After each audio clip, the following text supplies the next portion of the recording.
theyeshiva.net. Just before we begin, I mentioned yesterday the Rebbe Heschel of Krakow and his whole Torah on a Bishmal Leimer. So somebody was asking me about some biographical details. You asked me, Rabbi Yaakov, after this shir, so I just looked it up. I just want to tell you who he was. His name was Rabbi Avram Yeshua Heschel. He was the Rav of Krakow. First he was the Rav and Rosh Yeshiva in Lublin, and then later in Krakow. He was born in the year 1595. So he's quite ancient. And he passed away in the year 1663, which is Hey Tov Chav Dalet. Just for historical reference, he passed away around 35 years before the Baal Shem Tov was born. That's when he passed away. So he was from the great Polish rabbis and sages. As I said, he was the rabbi and Rosh Yeshiva of the city of Lublin in Poland, which had a huge kehillah. And then after the Ptira of the Teves Yom Tov, who was the rabbi of Krakow, Rabbeinu Yom Tov Lipman Halevi Heller, in the year 1655, he succeeded, Reb Heschel succeeded the Teves Yom Tov as the Rav of Krakow until his passing on Chalamayat Sukkos in the year Tov Chav Daled, which is 1663, and he's buried in Krakow near the Meginei Shlomo. Just to realize who he was, two of his students are world famous. One of them was the Shach, and one of them was the Taz. The Shach, Reb Shapsi Koyen, the commentator on the Shulchan Aruch, and the Taz, also the commentator on the Shulchan Aruch, Reb David Halevi Segel, the Taz, the Turei Zav, are both students of the Rebbe Reb Heschel of Krakow. Yes. They somehow call him the Rebbe Reb Heschel, yeah. So people think Rebbe Reb Heschel comes from the Hasidic world, but he's, completely not. He's completely pre the world. He already passed away for almost 4 decades before the Baal Shem Tov. What was his family name again? Rebbe Avram Yeshua Heschel. They call him Reb Heschel, the Rebbe Reb Heschel. That's how he wrote a lot of Sfarim, but if I'm not mistaken, Mamish, most of them were Chanukas HaTorah. There's one sefer, Chanukas HaTorah, from him. It's a Pirush on Chumash. I saw it. Most Sfarim, though, I think were lost of his. Yeah, I think most Sfarim of his were lost. Much later, the Apteruv was also Rabbi Avram Yeshua Heschel. That's already from the world of Chassidus. That's much later. You're an Einikol? No, he's living in the United States. Professor Heschel, yeah. Most of his writings were lost. Sefer Chanukas HaTorah, I think, is the only thing that survived. There are some chidushim from him on Baba Kama and on Tur, but most of his writings were lost. So we are up to Davav Amud Beis. We begin today the sugya of Bitul. This Gemarah has been already quoted time and time again. It's one of the most fundamental sugyas in the first few prakim of Pesachim because it deals with the mechanism of Bitul and with the halachas of Bitul and the time of Bitul and the reason of Bitul. So this is really the main sugya, or one of the main sugyas of Bitul, and we made a lot of reference to it from the beginning of the Masechta, as you will see. And now we learn it inside. Davav Amud Beis, close to the bottom of the page, after 2 dots, the line starts, Amar Rav Yehuda Amar Rav. So after we finished the various questions the Gemarah was discussing on Daf Hey, Lo Yimatzei, Lo Yira L'Chasa'or, somebody who has the chametz of a non-Jew in his house, somebody who finds chametz on Yom Tov in his house, somebody who travels away from his home before Pesach, could he leave his house filled with chametz? And the concept of 30 days, before 30 days, after 30 days, what's the difference that happens by 30 days? The Gemarah now goes back to the basic halachas. The Mishnah started off that on the night of the 14th, the Chachamim obligated every Jew to check his home for chametz and then burn it the next day. And we learned the time of Tashbisu already by Chatzos, Erev Pesach. The Gemarah explored that. Now we come to a new halacha that was introduced later in Jewish history by the Bezdin of Rav.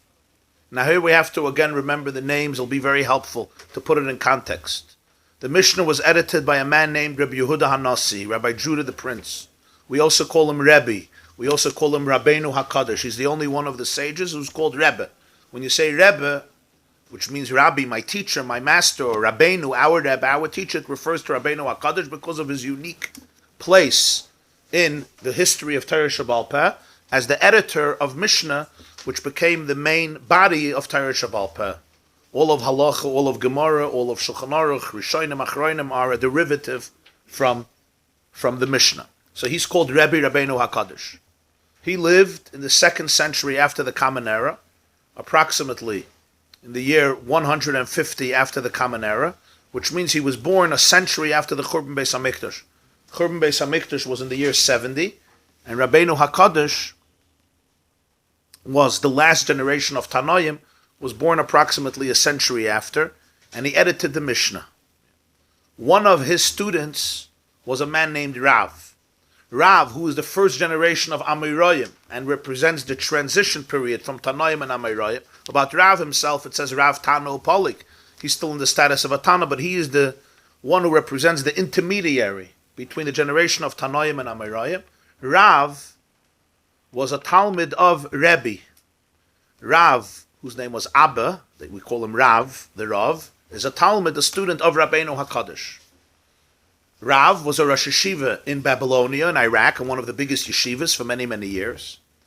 And Rabbi Yehuda was one of his students, and that's why we always have quotes from Rabbi Yehuda in the name of Rav, as we did in the previous daf of Daf Vav, many quotes of Rabbi Yehuda in the name of Rav.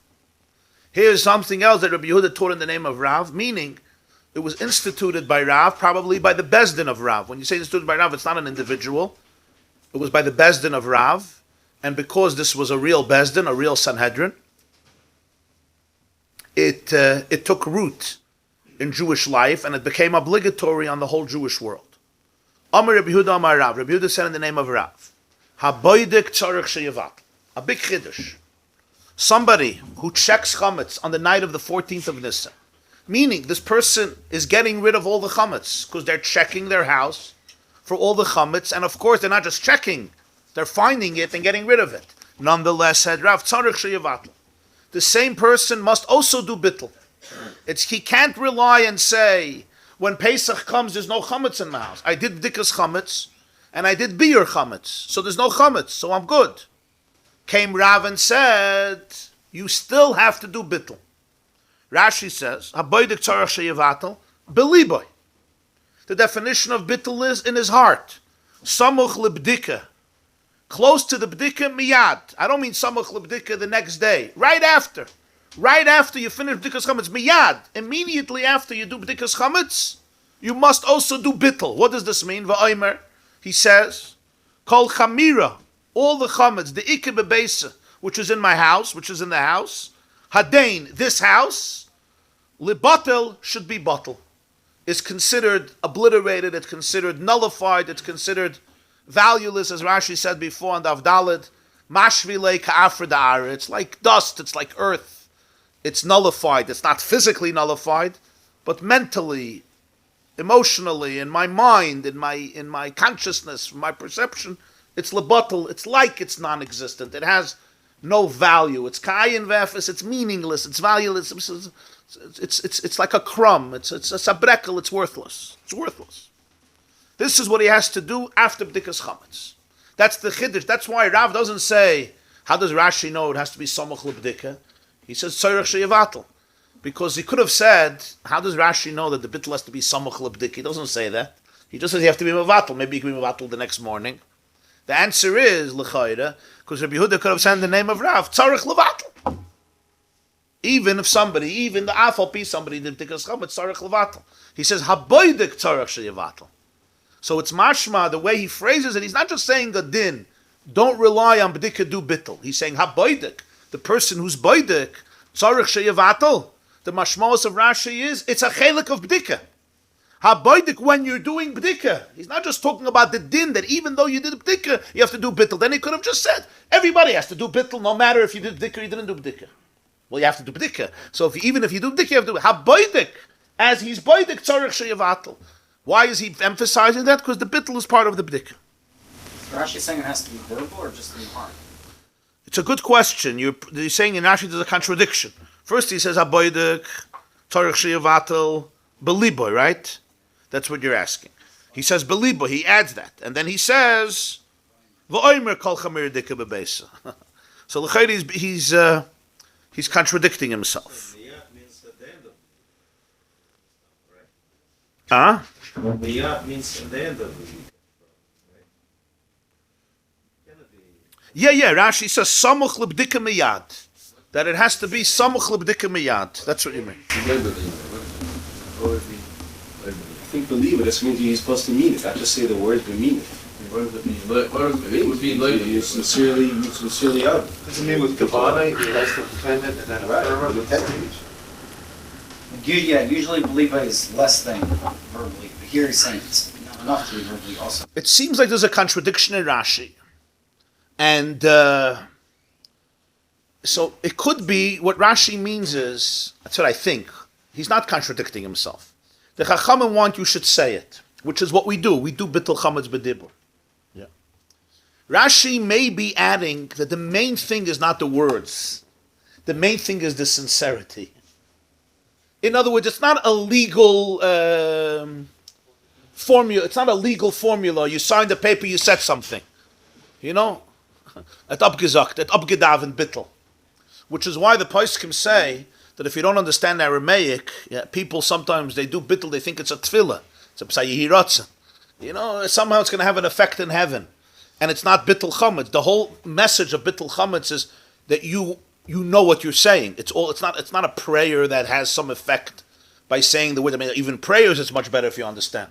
So I think that's what Rashi may mean beliboy, that Bitul it's a cognitive thing. It's authentic. It's serious. You have to mean it. It has to be with your heart, as we say. You have to mean it. Your emotion has to be there. Your heart has to be there. Which means two things. First of all, you have to understand what you say, but you also have to mean what you say. And this is very consistent with the view of Rashi, as we will see soon as we get into the sugya, that Bitul is not just a legal statement. In fact, it's a unique thing with Chametz. It's not a regular legal formula, for example, hefker. Rashi doesn't use the word hefker. Rashi uses, Rashi's concept is that I turn the chametz into offer. In my mind, it's like offer. Hefker is not offer. Hefker is, it's not owner. I'm not the owner. It's ownerless. On the contrary, if hefker is offer, then what are you making hefker? You're making dust hefker? Are you making earth hefker? It's hefker anyway. But Rashi holds that Bitul is that in your mind, it's like offer. It's worthless. But it's not worthless. It's an expensive piece. It's an expensive bottle of vodka. So the answer is, it has to be beliboy. That's really has to be your hergish, your conviction, your experience. And then Rashi says, how do you do it, v'oimer? That's one way. That's one way of learning it. Maybe even stronger than burning. Huh?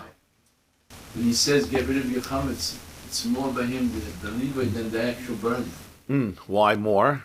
So it looks like it, and he said it before, Tashbisu, but then possibly... You're right, Rashi holds that's what Tashbisu means. Rashi said Tashbisu is Tevatlo.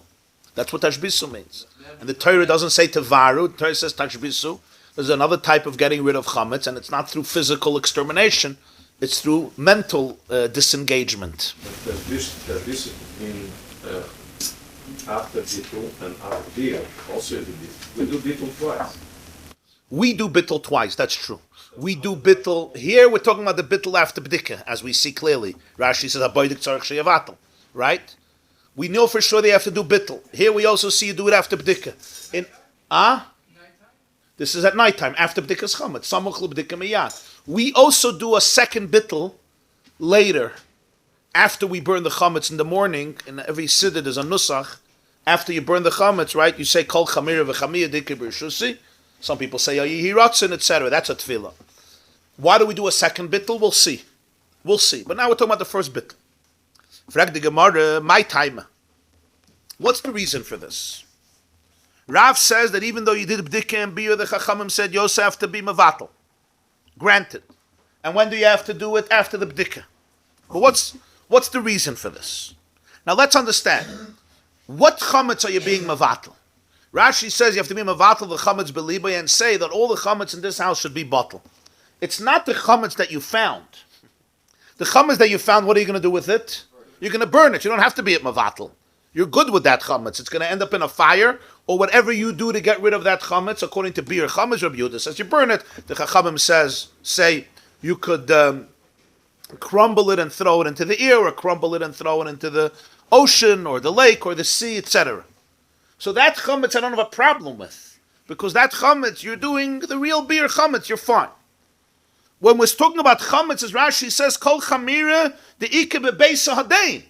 The chametz that's in this house that I didn't find, I'm not going to get rid of this chametz.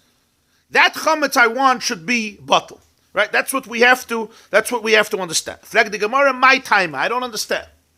If you weren't doing b'dika and biur, fashteich. But since this person did b'dika aboidik, what's the reason that the chachamim necessitated him to also do bitul in addition to b'dika? Or if we want to put it in different words, why do we have to be afraid for the chametz that he did not find during b'dika's chametz? This man did a good b'dika. We're not talking about somebody who's lazy. Habaydik, he's doing b'dika's chametz according to halacha. He's doing a good job. The halacha in the whole Torah is what we call, the Ran puts it in the beginning, Saimchin ala chazakos. We rely on logical assumptions. If you did b'dika's chametz and you did it kahalacha, you went through your house. And remember, sometimes a house was one room. If you had 2 bedrooms, you were already a rich man. You looked through all the chametz. You went to the holes. You went to the crevices with your candle. So we assume there's no chametz there. We should rely on it. Why are we so hypersensitive and afraid that there is chametz? And even if you forgot something, you missed it. As the Ran puts it, you're an anus. You did what you had to do, so there's chametz there. Nonetheless, right? We say you have to do bitul. So the question is, my timer, why do you have to do bitul? And for the Gemarah, if you want to say, I'll tell you why. Mishum pirurin. There are certainly crumbs. Even if you do b'dika, the chazaka is you got rid of the bread. You got rid of the serious pieces of chametz. But there are crumbs of chametz. And we can assume that even after b'dika's chametz, you don't have the ability to pick up and find every single crumb. So maybe that's the reason. Because that chametz is going to remain in your house. And if you don't get rid of it, you're over on bal yirah, bal yimatzeh. If you do bitul, meaning you will mashbis it by making it ownerless, or as Rashi says, making it offer, you got. Because it's not crumbs of chametz. It's considered offer, or it's considered ownerless. However we touch bitul, there's going to be different definitions of bitul that we touched upon. We will touch upon it. So I understand. The Gemarah refutes this. Why? Haloi chashivi. These crumbs have absolutely no value, no significance. In other words, even without bitul, they're bottle. Haloi chashivi. They don't have any value. In other words, whatever you're accomplishing through bitul on a real piece of chametz is already achieved with these crumbs, even without bitul. They're bottle on their own.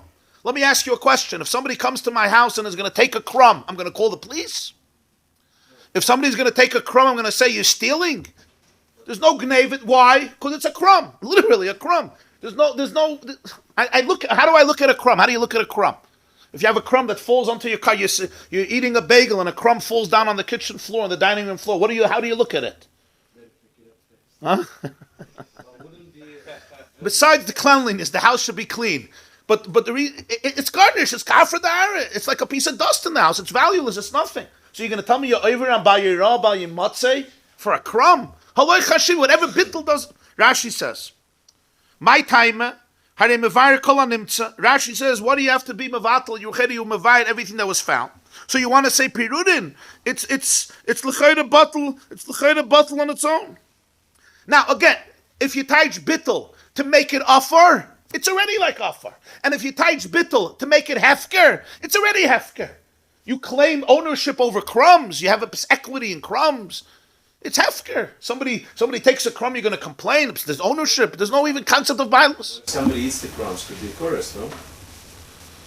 He assembles all the crumbs and goes to be in chorus. It's all sign. So when we assemble the crumbs, we'll worry about bal yirah, bal yimatzeh. If somebody has nothing to do on Pesach after the Seder, and you assemble all the crumbs and you turn it into a cheesecake, then we'll worry about bal yirah, bal yimatzeh. It takes one crumb. No, it's not. Is there shear on the? Yeah. Kazayas. Yeah. Chatzi shir asim and atayz. Machlokes Rabbi Yochanan and Rish Lakish. Okay.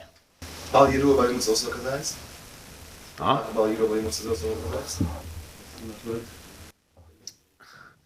Bal Yirah, Bal Yimotze, even if you have 100 kazesim, but you're mevatel chametz, there's no Bal Yirah, Bal Yimotze, right? We learned before Midaraisa, the Bitul Ba'al Masagi. So even if you have a huge piece of chametz, that's not one kazayis, it's 1,000 kazesim, and you mevatel it, there's no Bal Yirah, Bal Yimotze. It's not called as chametz in your house. Either because it's not yours, Shel choy ateroya, aval ateroya shel acherim, and Bitul may mean hefker, that's how Teves learns Bitul, or because it's considered offer. That's where you have to This is after Bitul. But so if you have a crumb, it's be'etzim like that on its own. Loy chashiv, it has no chshivas. What does Bitul accomplish? Bitul accomplishes either you make it ownerless, right, or you deem it valueless. This is ownerless and valueless. So if you have to do it, then it works, and if you don't have to do it, it doesn't work. Loy chashiv, it has no chshivas. Every Shabbos we collect the crumbs. Segula the parnasa. They only have no chashivas. I don't know what to tell you. I don't know what to tell you. How do you look at a crumb? Here, there's a crumb here. What do you look at this crumb? It's a gross mitzvah? If you ask me, I'm telling you, they're not talking about crumbs. Talking about something you forgot that you own. No, the Gemarah says, why do you have to do bittul? If you tell me. Because even after b'dikah there's crumbs, haloi chashivi. Why would Rav come and say that if you don't do bittul, we have a problem? Tashbisu by Rabbi Yemotzi. What's the issue? These pirurim don't have any chshivas, so they're bottled on their own. Again, however you touch bittul, they have no significance. They're like non-existent. They're non-existent. Why does the Gemara have to touch on Purim? Why didn't you say that you missed something bigger? Possible. Why doesn't he have to start at Purim to begin with? The whole thing is because you did already. You're asking a question. Why does the Gemara have to say crumbs? The Gemara should just say, Right, it's possible you missed Forgot something. something, a bagel. excellent question. Because a person is human, and you forgot. Or you overlook. The people miss opportunities, right? It was under the bed, it was under the couch, it was behind the pantry, it was behind this. The answer to this is that l'chayra, what the Gemara feels is that would be a wrong reason to make the person be mavatal. Why? Because samcha Torah lachazakas. In other words, Torah wasn't given to angels. Torah wasn't given to malachim. At least one way of understanding this. That's how the Ran explains it on Daf Beis. Torah wasn't given to angels. It was given to people. Given to people means you do what a person could do. Do people make mistakes? People make mistakes. But we don't believe in this OCD attitude that just because it's very important, because people drive themselves crazy. Because you could make a mistake, therefore nothing is ever good. Everything has to be delegitimized until you destroy yourself, right? And suddenly dust becomes chametz and the children become a carbon pesach. Kiyadua. They say there was once a woman who came to a great Jew and she was complaining about the anxiety before Pesach. Apparently they weren't going to a hotel for whatever reason. It wasn't then the minhag hanagidim for summum, and could be they had money, they either had money, whatever. So she was complaining. So he said two principles. Dust is nicht chametz and the kinder sind nicht the carbon Pesach. Dust is not chametz. Not every single thing in the house is chametz. It's fine, as we learned. Crumbs, it's fine. And number two, the children are not the Paschal sacrifice. Just remember those two things. Torah wasn't given to angels. As long as a person does what he's supposed to do. Not if he's lazy. If he's not lazy, then the Torah trusts it and relies on it. And we assume you did dikas chametz, you're not going to be over. The meitak could be a piece. We're going to say, on that you're an anus. Same with Purim. Huh? The vart is... Ask on Purim, the same thing. No. Pirurin you know for sure. Pirurin you know for sure. Yeah, the other one, and as far as you're concerned, there's no chametz. You're telling me it can happen 10% of the time, or 5% of the time, or 1% of the time, or 8% of the time, that there's a piece of chametz that I overlooked. So I'm telling you, I did what I did. I'm an honest. Pirurin, I know that there's crumbs. Yeah, I don't have a vacuum cleaner. I know for sure. I'm not an anus. But I can't get rid of it. So Rav says, I have a beautiful idea for you. Do Bitul. I'm chaya. Do Bitul. You're good. You understand? It's a different word with Pirurin. Pirurin, we know for sure. Or we know 90%, 95%. There's crumbs here. Mashaking a big piece of chametz? No, I did b'dika. There's no piece of chametz. We're saying that a person may make a mistake. A person may also not make a mistake. Many of us have done b'dikas chametz, and you don't have chametz left in your house. I'm not talking about if you leave chametz in a room for a non-Jew. Many of us do b'dikas chametz, and there's nothing left in the pantry. You get rid of everything. Is it possible? There is. Of course it's possible. It was behind something. It was behind something. Also remember, it's chametz shenafla of mapoila sarei kamavor. That's the Gemarah. That's why the Gemarah goes to crumbs. Okay. I just want to say one more thing, and that is there is a shitta. There is a shitta. Huh? I was just there's a shita that you don't have to do any bitul. Before that, there's a shitta that holds, it's the shitta of Teves later on Daf Chaf Aleph, that the whole isur of chametz is only on chametz yodua, not chametz she'eino yodua. Meaning, the Torah only warns you against chametz that's yodua, not chametz she'eino yodua. Meaning, if I was boidik and I got rid of all the chametz that I found, even if there's chametz that's there, but I don't know about it, the Torah l'chatchila wasn't mitzav on that chametz. Okay. We're going to see that shita. I'm just bavaroning that also as another important mahalach. But let's learn now how the Ran says that you have to get rid of all the chametz and you do what you have to do, and if not, you're an honest. Now you want to know if you could just do. It makes how does because you say that the Hashem made that the chametz is savi gone if it's separates, right? Right. Yeah. That could be the svaros. The whole idea of Zika is to find the chametz that you don't know about. That's true. That's true. So the Chachamim taka say you have to do b'dika. The Chachamim say you have to do b'dika. Yeah. But once you did b'dika, you did what the Chachamim said. I mean, at Torah, you're not over on chametz she'eino yodua. Did such a shitta. So b'meila you're good now. Because even if there's a piece of chametz, you're not going to be over. So that's another reason to ask, why do you need bittul, according to this? Why do you need bittul? So the Gemarah has to say, because the crumbs is chametz yodua. That's one mahalach. But what I'm going now with the mahalach of the Ran, who holds this also the shit of Rashi, that no, but not Torah, if you have chametz, you're going to be over on Rabbi, you might say. But samcha Torah lachazakos. We're not angels. You did what you have to do. The rest you're called on onus rachmana patre. You're not over on Bayiro. You're over on Bayiro if you know and you could do something about it and you don't do it. Here you did whatever you had to do. You're a human being and you overlooked it, okay? I'm sorry, I'm a human being. I'm not an angel. You understand? It's two mahalchim. Two different mahalchim. Two different shittas. Most shittas is the first. Most shittas are like the first, that you're over on chametz that is hidden. But if you did what you had to do, you did what you have to do. And you can't drive a person crazy. Then do b'dika again and b'dika again and b'dika again. Start being boidik before Chanukah, which some people do.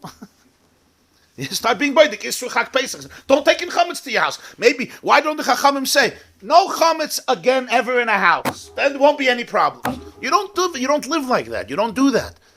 Don't turn God into that type of mitzias. It's not healthy, it's not real, it's not true.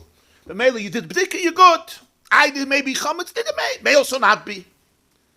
But maybe frag the Gemarah, what do you need bittul? So we're thinking because of crumbs. So first of all, crumbs, according to the second opinion I explained, is chametz yodua.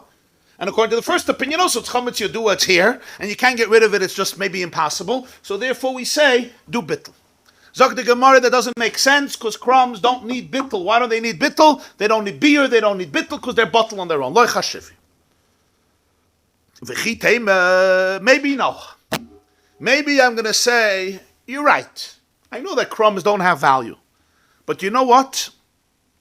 I still have to do bittul for the crumbs. And I'll tell you why. Kivan de mintilu agav beisai.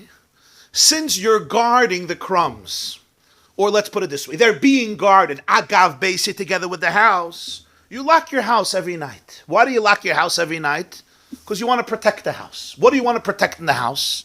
You want to protect the people. You want to protect everything of value in the house, whatever they may be in the house. Automatically, what also gets protected when you lock the house? What else? The crumbs. Agav. It's not the reason you're locking the door. But agav, that's why he says agav. Agav like derech agav, together. Once you lock the door, everything gets protected, including the crumbs. So in Mela I could say that chashivi, Kivan the mintilu agav beis. Since it gets protected with the rest of the house, that creates chashivi. That creates a chashivas, and it's not bottle on its own. We're assuming that crumbs are deemed bottle without you doing anything. Even if you don't say it's bottle, even if you don't say it's ownerless, even if you don't say it's afar, because you don't care about it, so it's something that you already abandoned without abandoning. It's abandoned. A bottle of mashke, a bottle of whiskey, a serious piece of chametz is not abandoned. It's serious, it's choshev. So I have to do bitul. But a crumb, it's already abandoned. I already neglected. I have no interest in it. So mele it's bottle. Says the Gemarah, maybe since it's being guarded passively by you, not actively, you're not interested in the crumbs, but lepoyel mamish, you're giving it significance because you're locking the door. So lepoyel, it's not abandoned. Lepoyel, it's treated like a davar chashuv. It gets protected. A ganav can't come in and take your crumbs because you don't let anybody into your house. Emes, you don't care about the crumbs. If you know that a ganav would only take crumbs and not anything else, you wouldn't go crazy. I understand.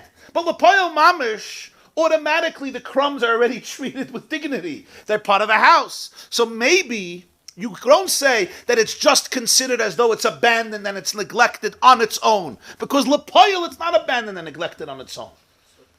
Consciously, you don't do anything. And you're saying unconsciously, yeah, but unconsciously, you don't care for it. But unconsciously, you also care for it. On a conscious level, you're not being mavatal it. We're relying that unconsciously you're being mavatal it because it's bottle, you don't care for it. But unconsciously, you're also protecting it. Well, offer is not chametz. I don't care that you're protecting offer. Offer, I know, but that would be considered also, I mean, because I don't understand how the meaning of the Gemarah. Take a look in Rashi.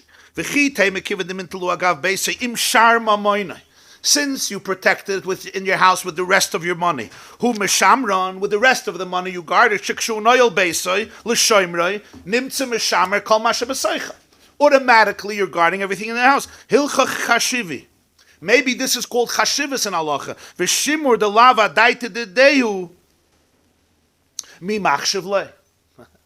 Are you going to say the Gemarah is not going to affirm this teretz? But what the Gemarah is thinking is that since lepoyel mamish, since in reality, even though not in your consciousness, since in reality these crumbs are not thrown, if you throw it into the garbage, if you throw it outside in the street, nobody has a problem. Of course, that is the greatest bitul and the greatest beer. You're good. But since you didn't do anything with the crumbs, we're just relying on the fact that you don't care for it. But since b'poyel mamish, you are caring for it in the sense that you're protecting it through your house, perhaps it needs bitul, and if not, you're going to be over on bal yira u bal yimatzeh. Says the Gemarah, that's ridiculous. So the Gemarah, no, Tanya, we have a brayse, soife te'enim. Soife te'enim means the last grapes, the grapes at the end. Meaning you have, I said grapes, figs. Soife te'enim, the last figs. They never ripe. They always remain underdeveloped. So you never pick them from the tree. You just leave them. And they're there all the way till the end because there's nothing to do with them. They never ripen, so you can't use them. They never fully develop, so you don't harvest them. So what do? You just leave them on the tree and you let them fall off, decompose, rot. There's nothing to do with them. This is called soife te'enim, the figs that remain all the way till the end. Are you guarding these figs? Yeah, you know why? Because you make sure to lock up the field because you still have a vine, you still have grapes. The fig tree is in the same field, the same orchard like the grapes. And the grapes are ready only after figs. Figs are usually harvested before vines. So you're still protecting your field because of the grapes, even though the figs are gone. But these last figs, these last shlamazel dika figs, are being protected because there's anavim. Or seifei anavim, the last grapes that remain on the vine because, again, they're not ripe. And you just let them decompose because you can't do anything with them. Or mishamer sadeyu, but you're still protecting your field mipnei mikshayus or mipnei midlayus because of the squash and the gourd. Mikshayus is squash. Anybody has an art scroll? Did I translate it correctly? Anybody has an English Gemarah? Rabbi Yaakov, you have an art scroll? Squash plants. Squash plants and gourd vines. Right. Mikshayas are squash plants. Midloyas are gourd. Gourd, right? Gourd vines. and they are not harvested yet, and therefore you still protect the field. So the halacha is bisman shabalabayis makbid alein. If I know that the owner is makbid, he's very cautious and he's very meticulous that nobody should take those last grapes and last figs. Asur mishum gezel. It's asur, it's forbidden to harvest them because it's theft. If I come into your field and I take these, I'm a hungry person, whatever it is, and I take them because I want anything to eat, it's an inyan of gezel, it's theft. V'chayavin b'maiser. And if the owner himself harvests them, or he allows anybody else to harvest them, you have to tithe these fruits. You say it's garbage. It's not garbage. I harvested them, or I let you harvest them. I'm makbid. I consider it valuable. You have to give trumas and maestros before you eat it. If the owner is not makbid on these leftover figs and grapes, mutarim mishum gezel, anybody could come and take it. There's no issue of theft. Why? It's like coming into my field and taking a piece of dust. And you can eat it and you don't have to separate trumas and maestros because trumas and maestros is only on something that has an owner, not on hefker. Something that's ownerless is exempt from trumas and maestros. What do we see from here? Even though you're guarding the field and therefore you're protecting these grapes and these figs, nonetheless, we have a clear halach in a braisa that even though you're guarding it, nonetheless, if you're not makbid on it, if you don't care for it, if it doesn't mean anything to it, you don't feel that you have a stake in it, and therefore you don't care if somebody takes it, so even though it's being protected unconsciously, since you're not conscientious about it, since you're not sensitive to it, since you're not focusing on it, it's just automatically happening, shaloi midaitoi, it's deemed hefker, it's deemed ownerless. Oy bazai, the fact that I lock the door at night and there's a couple of crumbs that are being protected in the house, since it's not with my das, it's considered hefker, it's considered batul. Agav, the Ran proves from this Gemarah that Bitul is hefker. The Ran proves from this Gemarah that Bitul is hefker because the Gemarah is comparing the crumbs and saying that the crumbs are batul on their own to these figs and grapes. So the Ran proves from here that the whole bittul is hefker, because the Gemarah says that crumbs that are being protected in your house, which are batul on their own, are like the figs and the grapes, which are being protected by the field, which are what? Are considered hefker. If you say it's valueless, it's also, you also understand that it's valueless from this. So he wants to bring a raya from Sufet that the gedder of bittul is hefker, which would refute other shittas in bittul. But you can of course argue and say that the Gemarah doesn't mean to compare bittul to hefker. The Gemarah just means to say that even if something is being protected, right, it doesn't mean that you own it. It could mean you're ownerless. Could be bittul is a different gedder. Maybe bittul is that it's offer, it's not hefker. But the point is, even if it's being protected, it doesn't have chshivus. Okay, I'll call upon him. We're back to the problem. Why do you have to do bittul? The chametz you got rid of. If there's chametz that's left over, some chater lachazokas, you're good. You're an anus even if it is. You're not over. Or we could even say, you're not even an anus. You're not even on chametz sheni yadua once you did bdika, the chachamim said you did bdika. I'll call upon him. What do you have to do bittul for? What do you have to do bittul? Amar Rava. Comes Rava, and Rava explains what Rabbi Yehuda said in the name of Rav. Now Rava is a later generation of Amirayim. I told you Rava lives in the 300s. Rav passed away approximately in the year 247. Rava lived the next century. He was later in the Amirayim. So Rav explains the words of Rabbi Yehuda. Why did Rav say this? Why did Rav make this takana? Tzarech sheyavatl. Omar Rava said. Rav was a student of Rabbi Yehuda. Rav was a student of Rabbi. Rabbi Yehuda was a student of Rav. Right? Rabbi Yehuda was the second generation of Amirayim. Rava was the fourth generation of Amirayim. There's a history here. You understand? It's not Amar Rava from, where's Rava from? Queens? Baltimore? Brisk? Amar Rava says, I'll tell you why. And here he throws a whole new idea on us. Gzeira. We have a problem. Gzeira, there's a decree, Shema Yimtza Gluska Yof. We're afraid in the middle of Pesach, you're going to find a Gluska Yofa. A Gluska Yofa would mean in our terminology a nice piece of babka. A nice cheese Danish. A Gluska Yofa means, Gluska is what? A piece of a roll? What does he say? Gluska. They call it a nice roll. A nice roll, which means a beautiful, elegant, geschmacke, delightful piece of chametz. Gluska is a roll, Yofa is nice. Gluska Yofa. Why are you going to find it? Because as we said, you made a mistake. You didn't find it during the b'dika. V'daitei iloye. And his das is on it. What does it mean his das is on it? His mind is on it. His mind is on it means it's prominent. He looks at it. He has a liking to it. It means something to him. It's chashav in his eyes. And that's it. He doesn't explain what he means. V'daita Eloi, you have to figure out what Rava means. You're going to find a gluska yafa, your das is on it, and that's the problem. What does Rava mean? So we have Rashi. So let's see Rashi. Sagt Rashi. Let's see the previous Rashi. Meshamer sadeim epnei anovim, balabai zeh meshamer sadazu shlei konsum nadam l'soicha. Vein daitim epnei ateinim, apnei sheyesh ba anovim shadayin liyigiyeis habotzer. You care for the grapes. I soifer anovim shlei is bashlo elamis. O balabai is meshamer dezu shem besoicha v'loi b'shvilam. Elam epnei midlois u'mekshoyis shaba. Kishuyin udluyin shem apriyatzmai. Kishuyin is squash. Dluyin is gourds. Mikshayus midloyus kari kala ilanis. Rashi says kishuyin is squash. Mikshayus is the what they say, the squash plant. Mikshayus is the plant. Kishuyin is the vegetable itself. Mikshayus is the plant itself. Diluyin is the vegetable itself. Midloyus is the vine that carries it. Rashi is explaining the dictum. Chayavin b'maisrim lichton balabayis say nosna lach. Pturim in a maise, the hefker potim in a maise. Okay.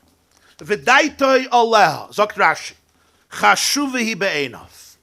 This nice roll is prominent in your eyes. It's significant. B'meila. V'chas oleh l'sorf. You feel bad to burn it. You feel bad to burn it. $1,000 bottle of Red Blue Label. You feel bad. Umasha afilu rega echad. But you're a Jew. You're a good Jew. You're not going to sit and start drinking it. You're not going to put it up on your counter and say, wow, I found a beautiful piece of chametz. You're a Jew. But masha afilu rega echad. You may delay the burning even for a moment. Why? Not consciously even. Because chasalei, because it's like a shmaka shtickl chametz. It's a nice piece of chametz. That moment that you delayed the burning, you transgressed by your own, by your matzah. You have chametz in your house. This chametz you didn't get rid of. This chametz is not hefker. This chametz is not alpha. It's a nice piece of chametz. What do we see from Rashi? Before you found it, are you over? No. Why? Samcha Torah lachazakis. You did what you could do. You were baidik. But once you find it, now you're not an onus. Now there's no chazakah. There's chametz here. What's the halacha? You have to go burn it. So if it's a gluska that's not yafa, you don't care for it. But if it's a gluska yafa, that's why it says gluska yafa. Gluska yafa means a nice piece of roll. Now for us, how nice can a roll be? But you have to understand, when a huge part of the population suffered from hunger, and this was so common. Baruch Hashem, we don't know what that means here in America today. A gluska yafa is no small thing. So chasal le'melasarfa. You may delay it a minute, 5 minutes. Those 5 minutes you transgress by Yerah by Yamatzeh min ha-Torah. Min ha-Torah. Tashbisu ansai by Yerah by Yamatzeh. So Rashi, aval misha bitlo. But if you were mevatel the chametz, einei over. You're not transgressing. Why? They're like kosav ela tashbisu. The Torah says by Yom HaRishon tashbisu.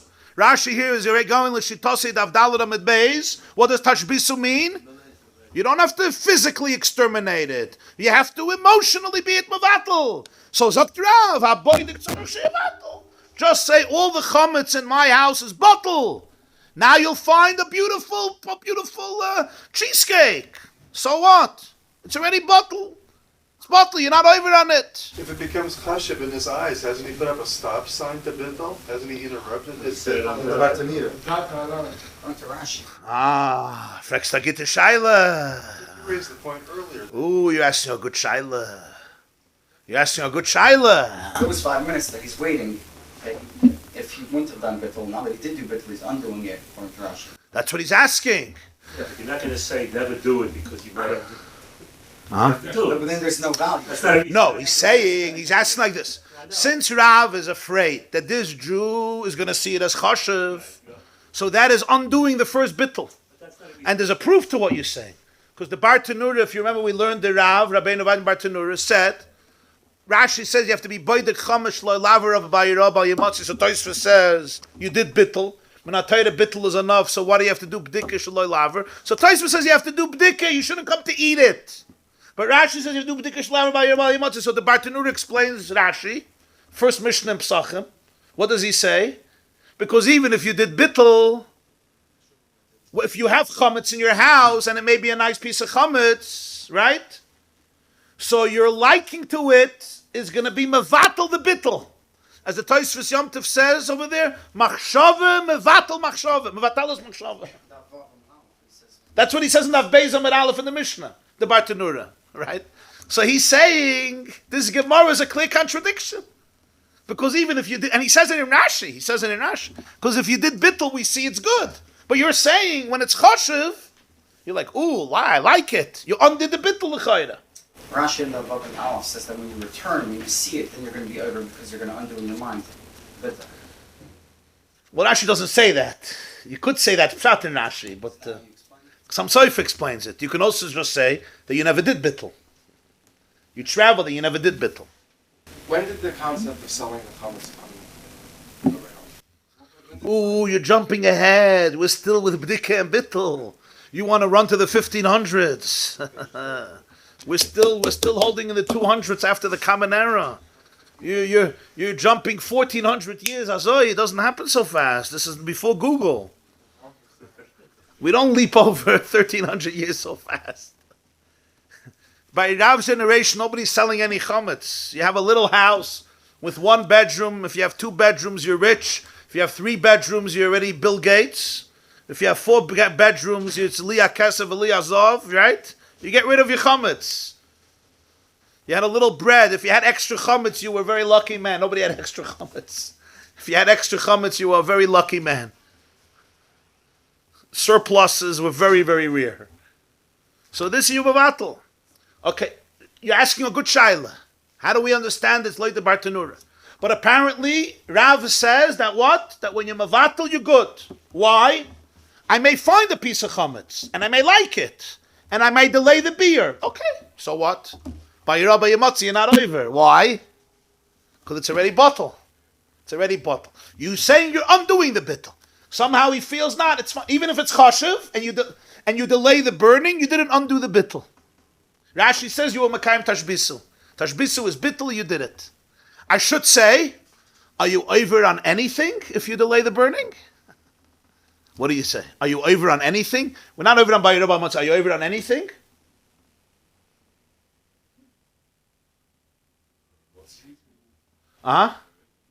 You're over on Bayirah B'Matzah with the Rabbanon. The Rabbanon said that Bitul is not enough. You have to do beer. Right? So if you find chametz in the middle of Pesach, what do you have to do with the Rabbanon? You still have to do beer. Just like you have to do it before Pesach, you have to do it for Shoam Pesach. So if you delay it, you're going to be over on Tashbisu and Bayirah B'Yemotzi with the Rabbanon. Because they said you're not allowed to have chametz every minute you delay it, but you're transgressing a the Rabbanon, not a Deiraisa. So it's a whole different creature. That's what you accomplish through Bitul. You're right. On Yom Tif, you have to cover it. But Rashi held, even on Yom Tif, if you didn't do Bitul, you have to get rid of it on Yom Tif. Why? Even though it's Muktzah, because you're going to be over on Bayirah B'al Yemotze. Rashi said before, if you did Bitul, and you find it on Yom Tif, I don't care, because you're not over on Bayirah B'al Yemotze. It's only a Chiyuv Midrabanon, so cover it with a Keli. Because Muktzah is as powerful as Bayirah Midrabanon. That was Rashi's Shitti. Remember that Vav Ben Aleph? There were other Shittas who holds that even if you didn't do Bitul, you're not allowed to burn the Chametz on Yom Tif. We explained. Shittas Rambam. So Bitul is a safety net. Do bdika, do biur, and even if you don't do Bitul, maybe 80-90% we're good. We're good, or 70%. But since it's possible you're not a malach, that you didn't do a good bdika, and a piece of chametz may appear, Somebody told me they moved their couch, they took out the pillow, and suddenly they found a whole nice thing of cookies. Not kosher Pesach macaroons. A whole real thing of cookies. It's not a common thing in a Jewish house, in the dining room, yeah? The first day of Yom Tov, after lunch, he sat down on the couch, there was something there. He picked it up, and there was a whole nice thing of cookies, right? Right? That's a classic case here. That's a classic case. He did Bitul, it's fine. He said on these cookies, Lebatul will have a hefkik afradada, so you're not over. Chosalem l'sarfa, fine. You should burn it right away. If you could burn it or put a keli. But if not, you weren't over by Rabbi Yamatz. That's the chiddush of Rav. It's not a gluska yofa. If it's not a gluska yofa, then I don't say that chos, and I don't think he's going to have compassion for it. The whole idea is because you might come to eat it. That's why you say gluska yofa. No, No, what if it's not? might come to eat it is not an issue. Because So what if it's not? Because right now you're not doing an issur. If you'll eat it, you'll do an issur. Right. But Bitul is not going to help you not eat it. Bitul is not going to eliminate the eating. You understand? That's not my issue. My issue is not you have to get rid of it with the Rabbanon because you might come to eat it. That's true. Right? But if you delay it 5 minutes, you weren't over on anything unless you eat it. Delaying it 5 minutes, you're not over on an Issa Minatayt if you don't eat it. You may come to eat it, you should get rid of it, but not if I delay it 5 minutes. Minatayt, I wasn't over on anything. A. B. Bitul won't help that. The problem is not Shema Yavilach. The problem is you're going to be over on Bayirah Bayimatzeh. Here, if I delay it 5 minutes, I'm over Minatayt on Bayirah Bayimatzeh. And here, Bitul will help. The issue of eating it, you understand what I'm telling you? The issue of eating it, number one, I don't care if you delay it 5 minutes, you're not going to be over. Minatayt over it if you eat it, not if you have it. You didn't eat it. If you didn't eat it, you're good. You understand? The problem is Bayirah Bayimatzeh. And also, Bitul won't help for that. Bitul ahin, offer ahin. A piece of chametz you may come to eat Shema Yavilachlai. Bitul doesn't help for the Shema Yavilachlai. I mean, it may be a little bit of a buffer zone, but it's not going to do it. Beer helps for Shema Yavilachlai. Bitul is not going to make a shop when they ever know it. It's going to be But you're asking a good shaila. You're asking a good shaila. One of the Rishonim, Ram Chalva, asks it. We're going to be addressing this. He says, if Rashi is right, that through Bitul it becomes afar, so then he says, you're allowed to eat earth on Pesach. So he says, you're allowed to sell earth on Pesach. Ad Kedei Kach, he says this. That's why he's completely not good. That's why he disagrees with that shit. Wait, if you're eating it, you're saying that I don't believe that it's not. Oh, you're right. You're right. That's a good answer. If you're eating it, you're saying it's not afar. You don't eat afar. You don't sell afar. You don't believe it's afar. Again, you're lying. You're defying your Bitul. You're defying your Bitul. Okay, we'll continue Be'ezer Hashem tomorrow and address some of these issues. Bitul is good. That's when it's in Raya. He answered well. He answered the Maram Chalvat Shaila well. Yeah, he answered it well. The eating itself means that you weren't sincere. Don't call it afar and then eat it. It means that's why it actually has to be believable. It has to be sincere. But if I think about the question of the Bartanura, if we have an answer. He didn't know the Gemarah. The Gemarah says if you do Bitul, you're good. You're not over on Bayirah. And he tainas, no, you are over on Bayirah because you may be oiker. So a starker shaila, and he teaches it in Rashi, the first Rashi, why you have to do B'dikah. Because the Bitul is not enough. But you see here that Bitul is enough. Even if you like it, even if it's Yaf and you like it, still Bitul is enough. Starker shaila, nein. It's a strong question, l'chayda. How can he say such a svara in Rashi? Okay, we have what to think about. Is it considered overboard to go through those books if there might be a few crumbs in there? They go through all the books. Well, the guy who found cookies under the couch, he should have done b'dik over there because it's a couch in the dining room. Kids after the meal take cookies to a couch, and adults too. With a whole book, you go through every book, every page. That Maybe that you have to know if it's a place that you bring in chametz. If it's not a place that you bring in chametz, you don't have to. That you have to know. If it's a bookcase in the kitchen or in the family room near the kitchen, and kids play there with the books, right? He certainly took a black and white and put it in there. You should check. If it's a bookcase somewhere in a study and you don't go in with food over there, crumbs are not. Crumbs are fine. Crumbs, we just said loy chashiv. Crumbs are batul me'elav. Batul me'elav. It's batul me'elav and has no value. First thing we learn about the beginning of Gemarah, that crumbs, it's a guardian. Yeah. That's ridiculous. It must be a different meaning. It doesn't make any sense. Somebody cares about something. Not that you care. Unconsciously, you take care of it. Shaloi midaitoi. I'll explain to you why. How does the bittul happen of crumbs? Not with your das, right? You're not saying the crumbs are bottle. We're assuming that that's what you feel internally, even though you don't think about the crumbs. That's the point. You don't think about it. In other words, the bittul is unconscious. The chshivus is also unconscious, and maybe it undoes it. You get what I'm saying? You don't want to guard it. That's true. You also don't want to get rid of it. You also don't think of getting rid of it. It's both not in your thoughts. You understand? That's the point. If you were mafkir the pirurim, I understand it's not an issue. But you weren't. We're relying on, we know how a person thinks of it. Right? On its own, it's hefker. You don't have to do it. You know, it's not about what you're thinking, really. But then you could also look at something else. That unconsciously he's guarding it. Maybe that should be looked at. If he's lepoyel mafkir it, I understand, but he's not lepoyel mafkir. You Teves what I'm saying or not really? We're saying since you don't think about it, your das is not on it, and you don't care about it, so therefore it's considered garnished, abandoned, neglected, right? It's bottle on its own. But that's my point. Without your das, you're also taking care of it. So that's the hava minute that maybe you need bittul. And this the Gemarah proves that even though it gets guarded, because the whole shmir, that's not called shmira. The shmira is derech agav of something else.